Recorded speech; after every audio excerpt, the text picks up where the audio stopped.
Well, you must know the score by now. This is where we trawl through the moments that made you laugh and cry across the footballing weekend.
Roundup of the weekend, always good for a laugh. I wish I could say the same thing about our next item, but we persevere with it.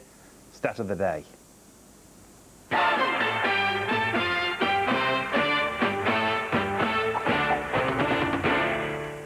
We give it the big build-up. I hope it's worth it. I'm quite pleased with this week's effort. Boys, I'll come to you immediately now. Which Premiership club has had the most shots this season, attempts on goal, on and off target? Which Premiership club? Let's go to the panel. Graham, who do you think it could be? Aston Villa. Aston Villa? Most off, anyhow. I know Aston Villa. Clive? Arsenal. Arsenal. Manchester United. Manchester United. Middlesbrough. Middlesbrough. Two obvious shouts, two less than obvious shouts. Let's have a look then at who has had the most shots this season. Aston Villa. Of course, Graham would have known that being the stat he is. 404 shots. However, before you start crowing about it, do you know who's had the most shots off target this season? Aston Villa. Aston Villa. 211, more off than on. 405, I think. That's harsh, Ali. That's harsh. Well, no, Boys you'd come be along, nice. he doesn't want to take unnecessary stick. He knows he's going to get some. We create the chances, but we just don't take them. Yes, I know, which is pretty much the same thing you could say about Stat of the Day. Still, it is Stat of the Day. I don't know what... Do you think it's going well, boys, Stat of the Day?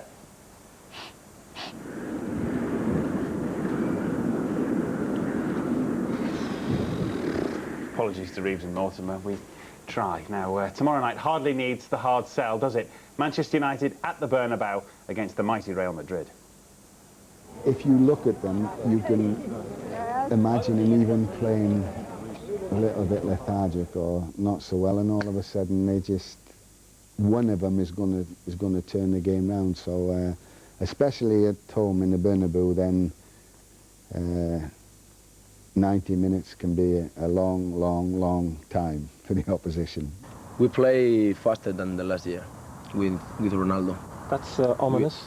Yeah, we are together, and we know that Ronaldo is in attack, okay? We pass, and you know Ronaldo goal.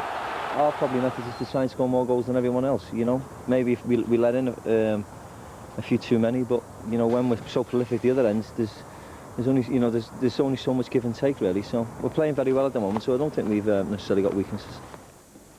Well, inevitably, the morning's back pages are absolutely full of the biggest game in the world. That's certainly what Sir Alex Ferguson calls it in the Sun. He suggests, or more than suggests, that the Champions League is bigger than the World Cup for entertainment and goals, and feels if it's of a higher quality. Now, Before we get to the predictions, boys, we've set you a little challenge, just a bit of fun, really. But since they're two massive clubs, massive teams, so many superstars on both sides, we've asked you in two pairs to have a look at who would make up the great composite side of Manchester United and Real Madrid. Graham and Clive, first of all, let's have a look at the team you've picked. Just talk us through your logic of no Ronaldo, for instance. I just thought it was the shape that we looked at in terms of where best the players would perhaps fit in.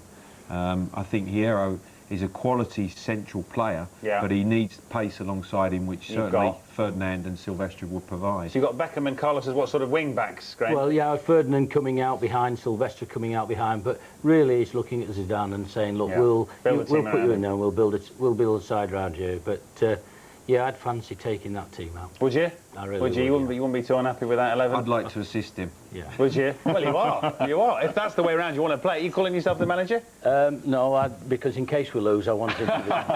OK. All right, let's see what sort of team they're up against. 5, by the way, Manchester United players in that team. Ali and John, I think you've gone for a different formation. A couple of co-managers here, right? We're agreeing on that, are we? Well, I'd be the assistant for now. Oh, OK. All right. Now, listen, 7 United players out of the 11 you boys have gone for. Playing 4 at the back. I don't think there's an awful lot between the goalkeepers, to be honest with you. I really don't. But no Ronaldo again for you boys. Well, we're talking about in current form, and although Ronaldo, you know, he's doing well and he's scoring a few goals, he's not the Ronaldo of old, and in the form Van Nistelrooy's in and Raul have been very important. Have to have Zidane in. There's no room for Interesting fact, we've not playing Figo. Yeah, because these boys went for Figo. Yeah, they played Figo in the middle, and I don't think that's his position. We want a little bit more stability in the middle. And I think Beckham's better crossing the ball for the likes of Van Nistelrooy and Raul. But we've played Makelele in there with Keane as a holding. Would you restrict Zidane to wide left, or would you let him? No, Zidane would do it wide left. Roberto Carlos can get outside. But if you just looked at the caption there, in 20 years' time, a la McCartney and Lennon, you had McCoist and Barnes. Maybe 20 years' time, I'll try and get that situation reversed. Yeah, OK. Or maybe we'll get some new pundits. Probably need to say. Now, listen, quickly, predictions, boys. Graham, how do you think it's going to go at the Bernabeu? I think that Real Madrid will take it. Yeah, and is beyond that, is perhaps an away goal crucial for Man U? Absolutely crucial. So if they lose 2-1 or whatever, even 3-1 perhaps gives them a chance. That won't be a disaster. Clive? I think that Manchester United will need an away goal if they're going to go through to the John? semis. I think Real Madrid are going to go through, but it's going to be very tight. I totally agree with John. I think Madrid will have too much for them. But it'll be fantastic. I'd love to see it as a final. Yeah, indeed. Well, it's great whenever you get it, isn't it? Manchester United, Real Madrid. We look forward to it. Here, then, is how we line up over the next 2 nights. Madrid versus Man United, live on ITV1 from 7:30 Tuesday evening. There's highlights of both Champions League games later that evening. And then on Wednesday, we have live coverage of Juventus Barcelona from 7 on ITV2, with the night's highlights later, again on ITV1. Much mouth-watering stuff to come this week in the Champions League. Just before we go, Graham, and while I've got you, a quick word on the situation with England. I just see that Sven gets hammered one day, then he's the saviour again the next. I mean, is this a new phenomenon for England managers, do you think? Not really, no. But here we are talking about an England manager who, whilst he's been there, they have not lost a qualifying game in either the World Cup or the European. I mean, what are we talking about? It's all right. It's just going round in a big circle again, isn't it? And great result for them, great performance for them, top of the table. What more do we want from people? Well, I don't know. I mean, perhaps qualification and win the World Cup and win the European Championships. Qualified. The expectation's always enormous, isn't it? That's the problem. But I mean, it is. But it is just literally, as I say, it doesn't matter what the name of the England manager is. There'll come the time when everything is turning around and saying, look, he's got to go for whatever reason or not. And as I say, he's not lost a qualifying game. I just can't understand it. Is it just the usual media frenzy, boys, just briefly? Well, it's the expectancy. And the manager who will stop getting it is the one who ultimately goes on to win the big prize. Because if you don't, like Bobby got to the semi-finals in 1990, and they're saying, what more do you want? If you don't win, you're going to get it. I think there's a lack of realism, actually, within the media. OK, all right. We could go on all night, but we haven't got time, unfortunately. Thanks, as always, to the panel, to Graham. Good luck for the rest of the season, to Clive, to John and to Ali, as always. And so Blackburn are still looking to Europe for next season, and Europe, as Manchester United and Real Madrid will tell you, is where it's at. Good night.